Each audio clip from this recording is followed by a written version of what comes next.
നിങ്ങളുടെ ഇഷ്ട പരമ്പരകൾ എക്സ്ക്ലൂസീവായി സൺ നെക്സ്റ്റ് ആപ്പിലൂടെ തികച്ചും ഫ്രീ ആയി ഇപ്പോഴേ ആപ്പ് ഡൗൺലോഡ് ചെയ്യൂ. അവൻ എന്റെ കയ്യിൽ നിന്ന് വെട്ടിച്ച തുക തിരിച്ചെടുക്കാൻ ഒരു അവസരം കാത്ത് ഞാൻ ഇരിക്കുകയായിരുന്നു.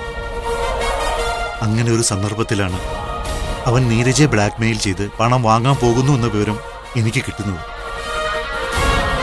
അവന്റെ നീക്കങ്ങളൊക്കെ രഹസ്യമായി ഞാൻ അറിഞ്ഞുകൊണ്ടേയിരുന്നു. സംഭവ ദിവസം ഞാൻ അവനെ പിന്തുടർന്നു.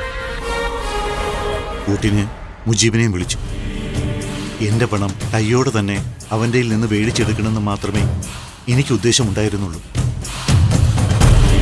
പക്ഷേ മുജീബിന്റെ ഉദ്ദേശം വേറെയായിരുന്നു. വിവേകിനെ കൊലപ്പെടുത്താൻ അവന് കൊട്ടേഷൻ കിട്ടിയിരുന്നു എന്ന വിവരം ഞാൻ അപ്പോഴറിഞ്ഞിരുന്നില്ല. വിവേക് നീരജയുടെ വീട്ടിലെത്തിയതും അവര് തമ്മിൽ സംസാരിക്കുന്നതുമെല്ലാം വിവേകിനെ തന്നെ കാണിക്കാനുള്ള ഒരു തെളിവിനായി ഞാൻ അതൊരു വീഡിയോയിൽ പകർത്തി. അപ്രതീക്ഷിതമായി നീരജ അവനെ കുത്തി വീഴ്ത്തിയതോടെ ഞാൻ പകച്ചുപോയി. നീരജയെ പിടിച്ച് നന്ദിത അകത്തേക്ക് പോയതോടെ വിവേകിനെ ആ കിടപ്പിൽ വകവരുത്താൻ കത്തിയുമായിട്ട് മുജീബ് മുന്നോട്ട് കുതിച്ചു. ഞാൻ മുജീബിനെ സർവശക്തിയും എടുത്ത് തടഞ്ഞു. അപ്പോൾ മാത്രമാണ് ഞാൻ അറിഞ്ഞത് വിവേകിനെ കൊല്ലാനാണ് ആ സന്ദർഭം നോക്കി അവൻ വന്നതെന്ന്. ഇതിനിടയിൽ ബോധം തെളിഞ്ഞ വിവേക് കൊല്ലാൻ അടുക്കുന്ന മുജീബിനെ തടയാൻ ശ്രമിക്കുന്ന എന്നെയും കണ്ടു. പേടിയോടെ വിവേക് അവിടുന്ന് എണീറ്റ് ഓടി. സാറേ, കുറച്ച് വെള്ളം.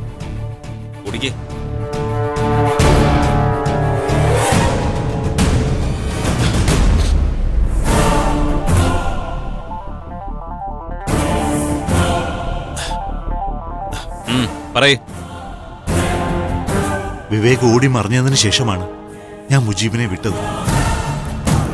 മുജീബ് അവനെ പിന്തുടർന്ന് ഓടുകയായിരുന്നു. വിഷമത്തോടെയും പേടിയോടെയായിരുന്നു ഞാൻ തനിയെ അവിടുന്ന് മടങ്ങിയത്. പിന്നെന്തുണ്ടായി? കാറിൽ ഞാൻ മടങ്ങുന്ന വഴിയോരത്ത് വിവേക് വീണ് കിടക്കുന്നതാണ് കണ്ടത്.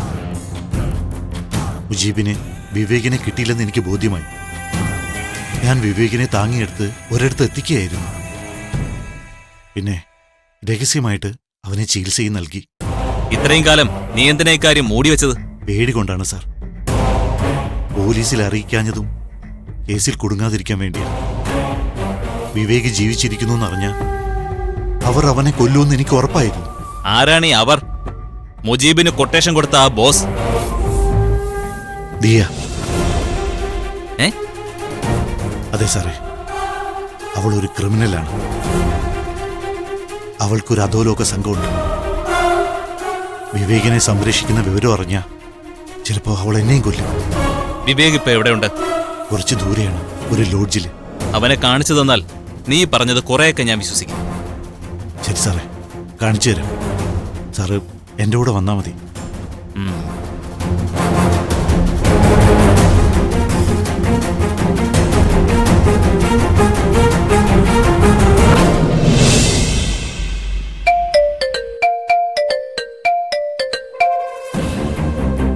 ഹലോ സർ, വലിയൊരു ട്വിസ്റ്റാ ഉണ്ടായിരിക്കുന്നത്. എന്താണത്?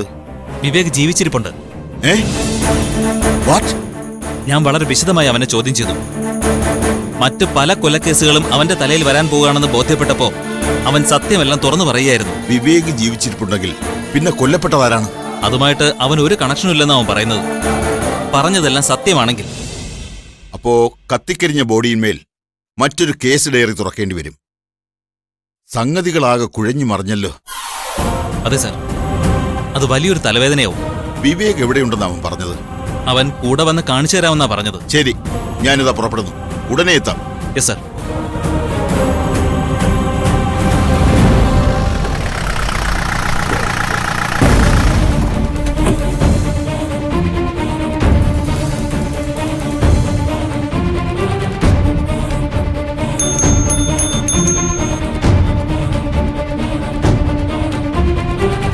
ഇരിക്കെ. എന്താടോ ഈ കേൾക്കുന്നത്? ഒരു പ്രേതം ബാധിച്ച കേസാണല്ലോ ഇത്. ഇങ്ങനൊരു ട്വിസ്റ്റ് ഉണ്ടാകുന്ന സങ്കല്പിച്ചിട്ട് പോലുമില്ല. ഈ കേസ് ഇങ്ങനെയിട്ട് ഉരുട്ടിക്കൊണ്ടിരുന്നത് ഇതുപോലൊരു ട്വിസ്റ്റിന് വേണ്ടിയായിരുന്നു അല്ലേ? എനിക്കും അങ്ങനെ തോന്നുന്നുണ്ട് സാർ. പിടികൂടിയപ്പോ തന്നെ അവൻ ഈ സത്യം നേരെ ചൊവ്വേ പറഞ്ഞാ പോരായിരുന്നു? അവൻ ആകെ പേടിച്ച് വിരണ്ടു പോയപ്പോ അങ്ങനെയൊക്കെ സമ്മതിച്ചു പോയതാണെന്നാണ് പറയുന്നത്. പേടിച്ചു വിരണ്ടാൽ ചെയ്യാത്ത കുറ്റം ആരെങ്കിലും ഏൽക്കുവോ? ഇതും അവനുണ്ടാക്കിയ കഥയല്ലെന്ന് അങ്ങനെ ഉറപ്പിക്കാൻ പറ്റില്ല. വിവേകിനെ നേരിൽ കണ്ടാൽ അവൻ പറയുന്നത് ഏതാണ്ട് സത്യമാണെന്ന് നമുക്ക് ഉറപ്പിക്കാം.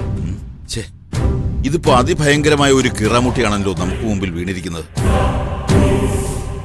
കത്തിക്കരിഞ്ഞ നിലയിൽ കണ്ടെത്തിയ ജഡം ആരുടേതാ? അതെ സർ, അത് വലിയൊരു ചോദ്യചിഹ്നമാണ്. ആ ജഡത്തിന്റെ സമീപത്ത് നിന്നല്ലേ കത്തിക്കരിഞ്ഞ നിലയിൽ വിവേകിന്റെ മൊബൈൽ ഫോൺ കിട്ടിയത്? അതെ. വിവേകിന്റെ ഫോൺ ആ ജഡത്തിനരികിൽ എങ്ങനെ വന്നു? അതും ഒരു കുഴഞ്ഞ പ്രശ്നം തന്നെയാണ് സർ. അതിനുത്തരം കണ്ടെത്തണമെങ്കിൽ കഥ ഉണ്ടാക്കിയവനെ തന്നെ പിടികൂടേണ്ടി വരും. അവനിവിടെ ഇല്ലേ? ഉണ്ട് സർ. ഇങ്ങോട്ട് കൊണ്ടുവരാൻ പറയും. സർ. പ്രിൻസിനെ കൊണ്ടുവാ. സർ. അവൻ പഠിച്ച കള്ളനാണെന്ന് എനിക്ക് സംശയമുണ്ട്. സംഭവം നടന്ന ദിവസം വിവേകിനെ പിന്തുടർന്ന് അവൻ നന്ദിതയുടെ വീടിന്റെ പരിസരത്ത് ചെന്നതാണ്. മുജീബും കൂട്ടിനുണ്ടായിരുന്നു. രണ്ടുപേരുടെയും ഉദ്ദേശം വ്യത്യസ്തമായിരുന്നെന്നാണ് അവൻ പറയുന്നത്. എന്തൊക്കെയാണ് ആ വ്യത്യസ്ത ഉദ്ദേശങ്ങൾ? പ്രിൻസിന്റെ ഉദ്ദേശം വിവേകിന് നീരജയിൽ നിന്നും പണം കിട്ടുകയാണെങ്കിൽ കയ്യോടെ അവനിൽ നിന്നും അത് പിടിച്ചു വാങ്ങണം. ഓഹോ. മുജീബിന്റെ ഉദ്ദേശം വിവേകിനെ കൊല്ലുകയായിരുന്നു. അതിനവന് കൊട്ടേഷനും കിട്ടിയിരുന്നു. എന്നിട്ട് അവൻ ആ അറ്റംപ്റ്റ് നടത്തിയോ? അവിടെ വെച്ച് അതിന് സാധിച്ചിട്ടില്ല. കുത്തേറ്റ് വീണ് കിടന്ന വിവേകിനെ അവിടെ വെച്ച് തന്നെ തീർക്കാൻ മുജീബ് ശ്രമിച്ചു. അത് പക്ഷെ പ്രിൻസ് തടഞ്ഞു. ഇവരെ രണ്ടുപേരെയും അവിടെ കണ്ട വിവേക് എഴുന്നേറ്റ് ഓടി രക്ഷപ്പെടുകയായിരുന്നു. സർ. ഇങ്ങോട്ട് നീങ്ങിക്ക്. തലയൊന്ന് ഉയർത്തിപ്പിടിച്ചേ. കഥ പറഞ്ഞ് പോലീസിന് വട്ടം കറക്കുകയാണോ തന്റെ പരിപാടി? അല്ല സാറേ, ഞാനിപ്പോ പറഞ്ഞതാണ് പരമസത്യം. പേടികൊണ്ടാ സാറേ ഞാൻ ഇത്രയും കാലം ഇതൊക്കെ മറച്ചു വെച്ചത്. ആരെയാണ് നിനക്ക് പേടി? പോലീസിനെ, പിന്നെ ദിയെ. ദിയയോ? അതെ സർ, ദിയ. മനസ്സിലായി. SI സുഗുണപാലിന് ശമ്പളം കൊടുത്തിരുന്ന ഒരു കക്ഷി. അവരെ പേടിക്കേണ്ട ഒരു കക്ഷിയാണെന്ന് ഞാൻ മുമ്പേ നോട്ട് ചെയ്തതാണ്. നീ പറഞ്ഞ കാര്യങ്ങളൊക്കെ സത്യമാണെന്ന് നിനക്ക് ഉത്തമ ബോധ്യമുണ്ടോ? ഉണ്ട് സാർ. ഞാൻ ഇന്ന് പറഞ്ഞതൊക്കെ 100% സത്യമാണ്. 2 കൊലപാതകങ്ങൾ നടത്തിയെന്ന് നീ മുമ്പത്തെ ചോദ്യം ചെയ്യലിൽ സമ്മതിച്ചതാണ്. ഇപ്പോഴത്തെ ഈ ഏറ്റുപറച്ചിൽ സത്യമല്ലെങ്കിൽ ആ കൊലക്കുറ്റങ്ങൾ നിന്റെ പേരിൽ തന്നെ രേഖപ്പെടുത്തും. അഥവാ നീ പറഞ്ഞത് സത്യമാണെങ്കിലും നിനക്ക് രക്ഷയില്ല. നീ ഈ പറയുന്ന കുറ്റങ്ങൾക്കുള്ള ശിക്ഷ എന്തായിരിക്കുമെന്ന് നിനക്കറിയാമോ? അതിന് എന്ത് ശിക്ഷ കിട്ടിയാലും ഞാൻ അനുഭവിച്ചോളാം സാർ. ഞാൻ ഈ പറഞ്ഞതെല്ലാം സത്യമാണ്. പക്ഷേ നീ ചെയ്തതിന്റെ ഭവിഷ്യത്ത് എന്താണെന്ന് നിനക്കറിയില്ലെങ്കിൽ പറഞ്ഞുതരാം. വിവേക് കൊല്ലപ്പെട്ടു എന്ന പൂർണ്ണ വിശ്വാസത്തിൽ പോലീസ് കേസ് രജിസ്റ്റർ ചെയ്ത് ഒരു പ്രതിയെ പിടികൂടി റിമാൻഡ് ചെയ്തിട്ടുള്ളതാണ്. അതിന്റെ പൂർണ്ണ കുറ്റപത്രം സമർപ്പിക്കാനുള്ള സന്ദർഭമാണിത്. ഈ കൊലക്കേസിൽ ഇത്രയും നാൾ ജയിലിൽ കിടന്ന നന്ദിതയോട് സമാധാനം പറയേണ്ട അവസ്ഥ നീ പോലീസിനുണ്ടാക്കി വച്ചിരിക്കുകയാണ്. കൊല്ലപ്പെട്ടു എന്ന് പൂർണ്ണമായി സമൂഹം മുഴുവൻ അറിഞ്ഞു ബോധ്യപ്പെട്ട ഒരു കേസ് നീ വഴിതിരിച്ച് വഴിമുട്ടിച്ച് നിർത്തിയിരിക്കുകയാണ്. കൊല്ലപ്പെട്ടു എന്ന് കരുതിയ ഒരുത്തനെ സമൂഹത്തിനെയും പോലീസിനെയും കബളിപ്പിച്ച് ഇത്രയും നാൾ ഒളിവിൽ സംരക്ഷിച്ചതിന് കൊലക്കുറ്റത്തിന് സമാനമായ ശിക്ഷ നിനക്ക് വിധിക്കപ്പെടും.